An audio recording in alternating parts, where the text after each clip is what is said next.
Merci. Merci, je suis très ému d'être ici parce que j'ai été étudiant à Orléans. J'étais étudiant à la Source, donc ça me rappelle forcément beaucoup de souvenirs d'être ici.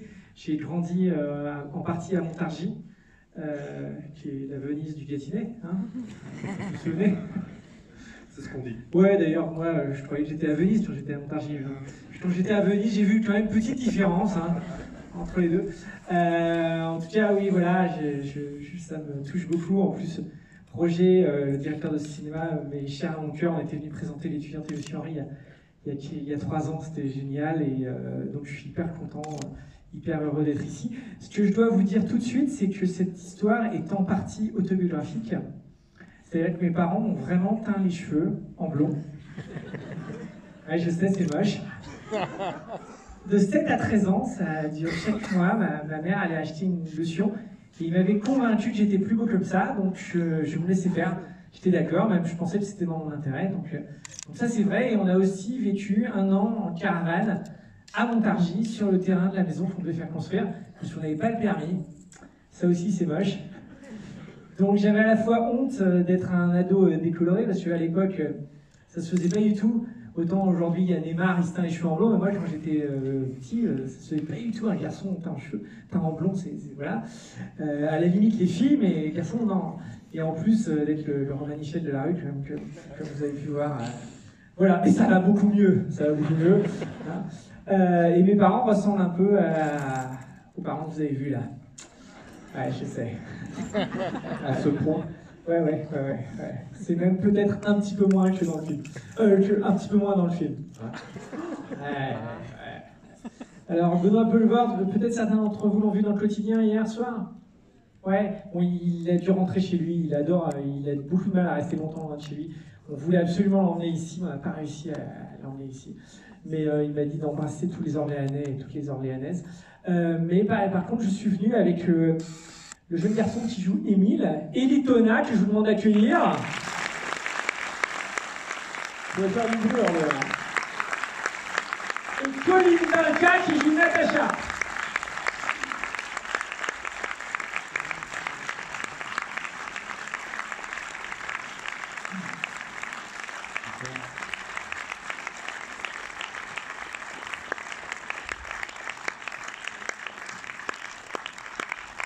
Alors, je vous explique, Élie, quand je l'ai casté, c'était en février de l'année dernière, il m'arrivait là.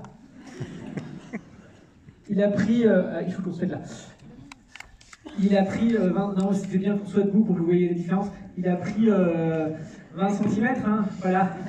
Non, mais c'est vrai, c'est impressionnant. Je suis bien nourri. Voilà, il est bien nourri. On va ce soir. Non, ce soir. Bon, ouais. Donc voilà, et je l'ai rencontré en faisant un grand casting, parce que, évidemment, quand on cherche un adolescent de 14-15 ans, on n'a pas d'autre choix que de voir plein d'ados. On met des annonces dans les cours de théâtre pour adolescents, dans les lycées, et voilà, et on en a vu beaucoup. Et à un moment, on s'est dit, on va jamais le trouver, et puis un jour, Élie a passé le casting, et avec ma directrice de casting, moi je l'ai trouvé super, donc j'ai demandé à le revoir.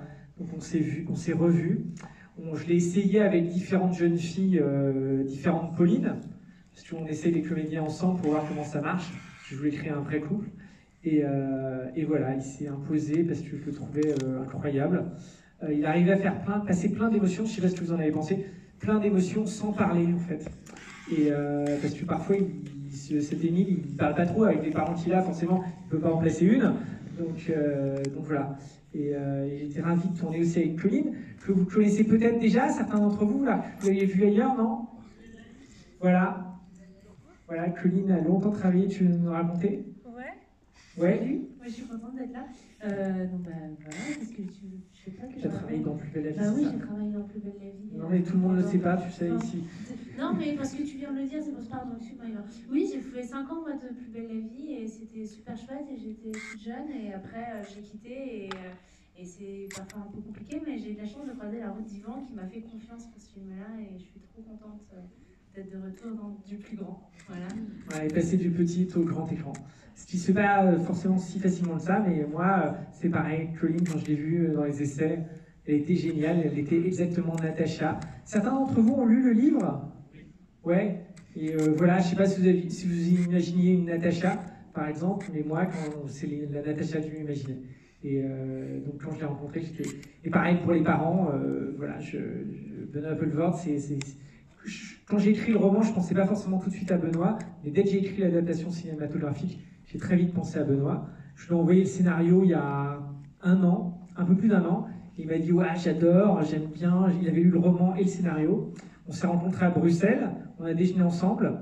Je vous avoue qu'il ne boit pas que de l'eau minérale, Benoît, déjeuner. Et sa seule inquiétude, c'était qui va être ma femme. Et je lui ai dit ça va être Valérie Bonneton. Je pense à Valérie Bonneton, mais elle a dit mais génial, viens, on l'appelle tout de suite. Et on a proposé le scénario à Valérie Bonneton comme ça, depuis le restaurant. Et elle a dit oui 2 jours plus tard. Et voilà, c'est comme ça que la famille s'est peu à peu créée, la famille Chabaudot. Voilà. Et bon, si vous avez des questions, n'hésitez pas, on est là pour essayer d'y répondre. Ne soyez pas timide, il n'y a pas de mauvaises questions. On sait que c'est toujours la première qui est un peu difficile à poser, donc ouais. moi je vais la poser si ça te dérange. D'accord. Je vais la poser à Ellie, enfin, et un peu à Yvan aussi. Du coup, est-ce que avec cette fameuse teinture blonde, on s'est amusé à teindre en blond tous les gens qui sont venus passer le casting pour jouer le rôle d'Emile? Non. Ça aurait été bien. Ça aurait pu être intéressant, mais c'était un autre budget, je pense. Donc, non, j'ai été le seul à avoir eu la chance d'être teint en blond. C'était d'ailleurs un vrai plaisir par rapport à Emile, qui lui n'aime pas trop. Moi, j'ai bien aimé. J'ai pas pu garder la teinture, parce que c'est un budget pour faire une belle teinture, mais... Ça a été un gros sujet, la teinture, parce que vous savez, on ne tourne pas les films dans l'ordre chronologique.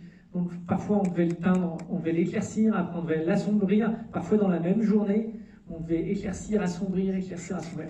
Voilà, c'était nos effets spéciaux à nous. Beaucoup de temps voilà. à la coiffure. Beaucoup de temps à la coiffure, ouais. Et je me suis rendu... Ouais, c'est vrai que oui. Un petit hommage aux femmes qui passent autant de temps dans les salons de coiffure pour se faire belle. Franchement, on ne se rend pas compte, nous les hommes, parfois, je crois. Oui, madame, attendez, on va vous donner un micro, comme ça tout le monde en profite. Tenez, madame.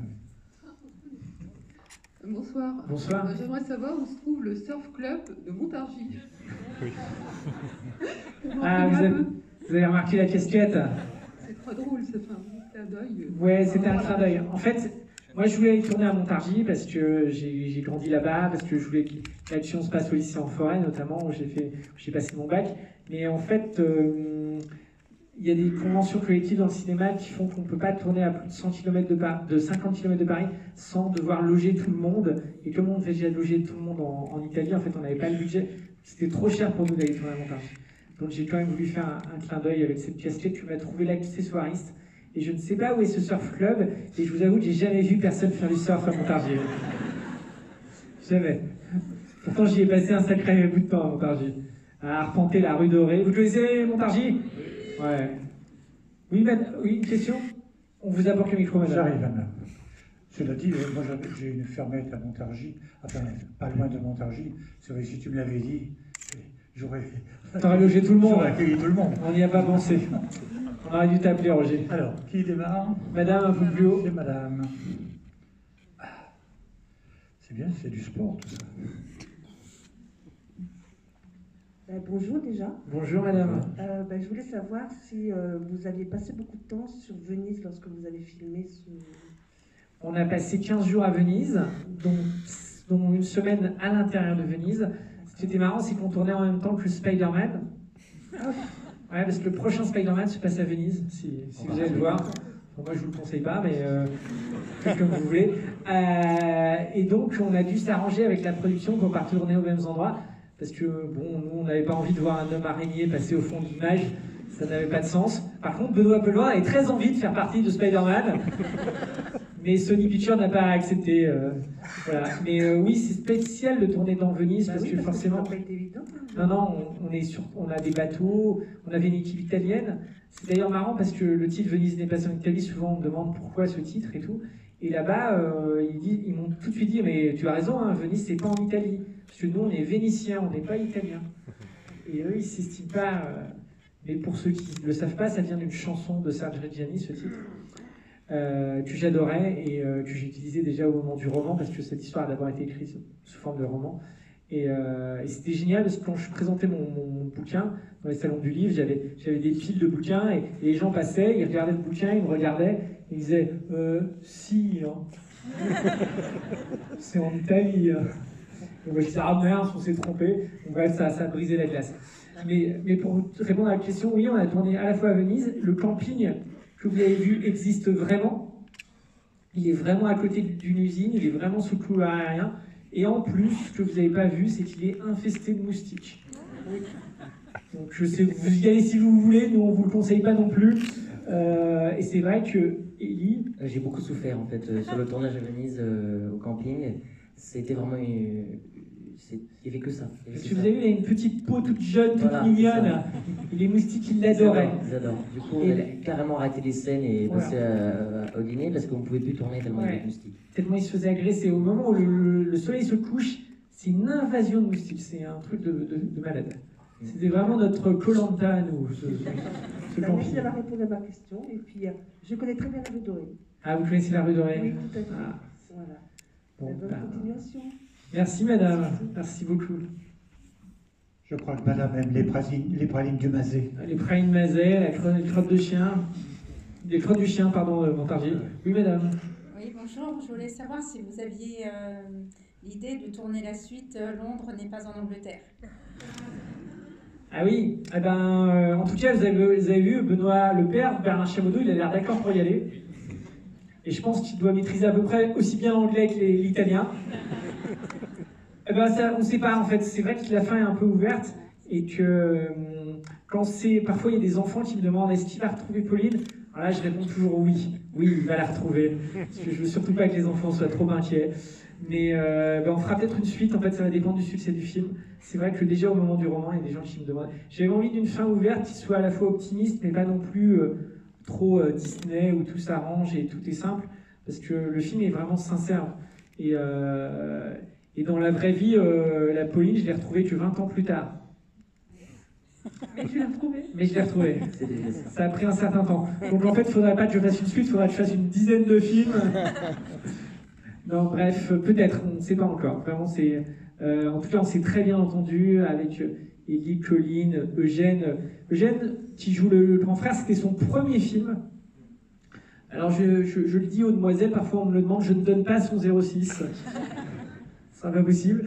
Et avec Benoît et Valérie, c'était un bonheur. Sont deux acteurs qui adorent jouer ensemble, qui se connaissent très bien et qui ont mis une ambiance familiale. En fait, ce qui n'était pas évident pour moi, c'était de créer une vraie famille. Parce que je prends des acteurs qui, évidemment, ne sont pas de la même famille et qu'on ait cette impression de famille. Et ça a été génial. Ils ont vraiment apporté beaucoup dans ce sens-là. Totalement d'accord.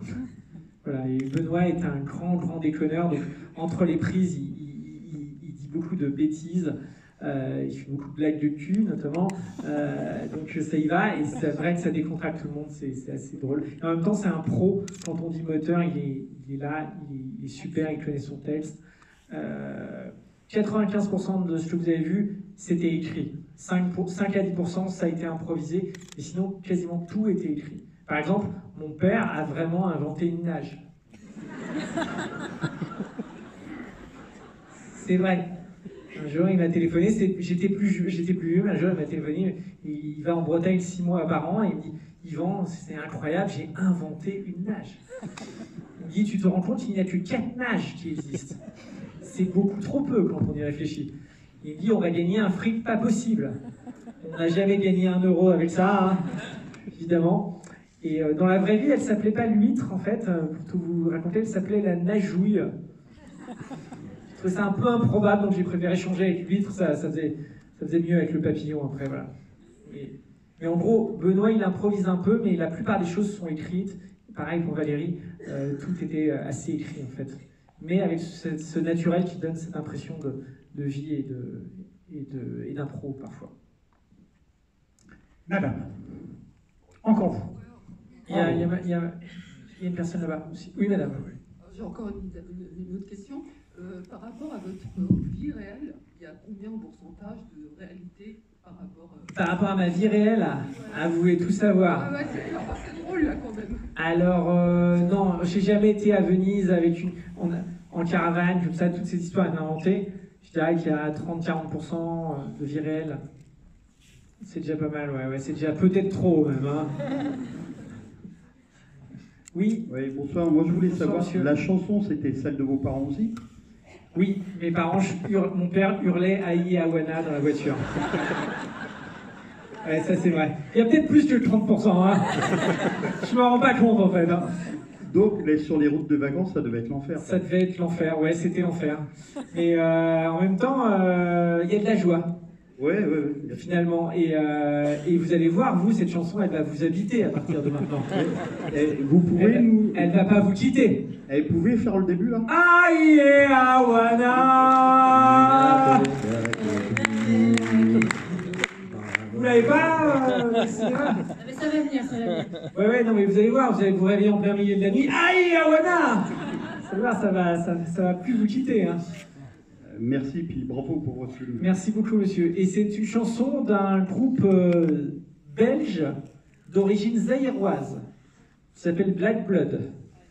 Vous pouvez trouver ça sur Internet. Je n'ai aucun droit dedans, mais si vous avez envie de la réécouter en famille pour votre prochain départ en vacances, franchement, ça met une ambiance de dingue. Je vous la conseille. En maillot pendant 4 heures d'affilée, non-stop. Voilà. Ça fonctionne pas. Parce que vous l'avez entendu 3 fois, mais eux, quand on l'a tournée, Mais des heures. on l'a refait plein de fois, parce qu'évidemment, il y a plein d'angles de caméra différents. Puis parfois, ils se trompaient. Ils ont eu énormément de mal à apprendre les paroles. Parce que c'est un dialecte africain dont on n'a jamais trouvé l'origine. Et donc à chaque prise, en fait, on disait des trucs différents. Donc il n'y avait jamais les mêmes paroles, c'était jamais synchro. Voilà, on n'a jamais compris ce que ça voulait dire. Et c'est vrai que même Benoît, il s'était mis une anti-sèche sur le volant. On la voit pas, mais il avait le texte. Mais même avec le texte, il n'arrivait même pas à chanter les bonnes paroles. Mais bon, c'est une chanson dont on ne chante jamais les bonnes paroles, donc c'était pas grave. De toute façon, Bernard Chamodeau ne chante pas les bonnes paroles, il chante les paroles qui lui viennent. C'est ça. Impossible n'est pas Chamodeau. Voilà. Ça, par contre, on le disait pas dans ma famille, ça c'est inventé. Mais parti, il n'y a plus de voleurs, oui. Ça, par contre, tu peux. Mais parti, il n'y a plus de voleurs, Ouais. tu le disais. Ça, mes parents disaient, nous, partis, il n'y a plus de voleurs. Ça, ils le disaient. Ouais. J'avais honte, mais je vous jure. Imaginez pas ce que j'ai vécu. Vraiment, ça a été compliqué. Mes parents, quand on était en vacances, j'ai pas pu le mettre dans le film, quand ils avaient très faim, ils mangeaient par exemple le camembert dans le supermarché et après ils posaient la boîte de camembert vide parce qu'ils étaient quand même un petit peu honnêtes et ils la payaient alors qu'on allait manger. C'était bizarre. Et vous savez quoi, mes parents, donc j'étais en fac à Orléans, j'étais en fac de maths parce que mes parents, moi je savais pas ce que je voulais faire dans ma vie, ils m'avaient fait sauter une classe, j'étais de fin d'année, donc j'ai eu mon bac à 16 ans au lycée en forêt. J'étais le plus jeune du Loiret à avoir le bac à cette époque-là. Je me suis retrouvé en fac de maths à la source. Parce que j'étais bon en maths, mais je voulais pas du tout faire ça. Mais je savais pas ce que je voulais faire dans la vie. Et donc j'ai fait 3 ans de maths ici, parce que j'ai redoublé ma première année. Et après je suis parti en fac à Paris en licence maîtrise. J'ai fait un DEA de maths. Donc j'ai fait 5 années de maths, parce que sinon ils ne me finançaient pas mes études. Et quand je leur ai dit je vais faire du cinéma, ils m'ont dit oh, tu fais comme tu veux. Je leur ai dit quoi? Ça fait, oui, fais comme tu veux. Et maintenant que je fais des films, ça marche bien. Ils me disent, bah, tu sais quoi? C'est grâce à nous. Voilà, ça c'est les parents. On les aime quand même, hein. Je les adore. Mais vous voyez, c'est la contradiction. Voilà. Monsieur? Oui. Si ça se trouve, il y a un de mes profs de maths qui est dans la salle. Ben, le voilà. J'ai peur. Oui, bonsoir. Bonsoir, Est-ce que monsieur. vos parents ont vu le film et est-ce qu'ils vous en veulent beaucoup? Alors non, ils n'ont pas vu le film. Non, ils vont le voir la semaine prochaine. Ils ont lu le roman, il y a eu une pièce de théâtre qui a été tirée du roman, c'était un seul en scène, donc ils ont adoré la pièce, ils ont adoré le roman. Non, eux, ils ont trouvé qu'il y avait énormément d'amour, et toute cette histoire de teinture de cheveux, on en a déjà reparlé depuis hyper longtemps. Ils m'ont même dit qu'ils n'auraient jamais dû faire ça, qu'ils s'en voulaient, qu'ils s'excusaient, qu'en fait ils auraient dû me teindre en roux. Non, c'est pas vrai, ils n'ont pas dit ça. Non, ils n'auraient jamais dû me teindre les cheveux, c'était une très bonne idée. D'ailleurs, ne teignez jamais les cheveux de vos enfants. Hein. Vraiment, je pense que le film est assez clair là-dessus. Et non, toute cette histoire est digérée. Et il y a des choses qui sont exagérées. Donc, ils savent qu'aussi que c'est pas exactement eux. Donc tout se passe bien. Il y a un truc dont je vous ai pas parlé, c'est le canal quand il plonge dans l'eau. J'ai vraiment sauté, il n'y a pas d'effets spéciaux. Ouais. C'était une cascade très difficile, très difficile. Non, mais ce qui est compliqué, c'est que l'eau, elle est vachement polluée à Venise. Donc, si vous allez là-bas, ne vous baignez pas dans les canaux. Surtout pas. Et nous, on avait fait des analyses de pollution pour voir si c'était pas trop pollué. Et en fait, ça allait, mais il avait une combinaison, on l'a désinfecté des pieds à la tête après. Mais malgré ça, la ville de Venise ne voulait pas qu'on le fasse parce qu'ils avaient peur que ça donne aux gens l'idée de le faire. Donc ça a été très compliqué, j'avais dû prévoir d'autres solutions qui prennent une planche sur un chantier en construction, qui marchent dessus, qui prennent une liane, qui sautent sur des bateaux. Mais moi j'avais envie qu'ils se jettent à l'eau au sens propre, comme on figurait. Et finalement la ville de Venise, à force d'insister, nous a dit d'accord. Et moi je me suis engagé à dire partout où je présenterais le film, ne sautez pas dans les canaux à Venise, parce que c'est très dangereux. Non, et puis on peut se faire emporter par la vase, c'est très dangereux. Ouais, puis c'est dégueulasse, il y a plein de conneries. Et mais c'était profond Non, c'était marée basse. C'était marée basse. C'était marée basse, c'est une lagune, donc c'était plus bas que d'habitude. Mais non, faut pas le faire, faut pas le faire. Elle était chaude? Je me souviens plus. J'avais une combi, donc je ne vais pas vous dire. Je me souviens plus. En tout cas, il l'a vraiment fait, je pense qu'on peut l'applaudir pour ça. Ouais. Merci.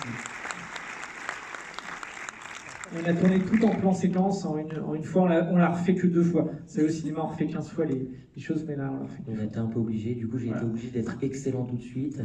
Je crois que c'était le cas. C'est son problème.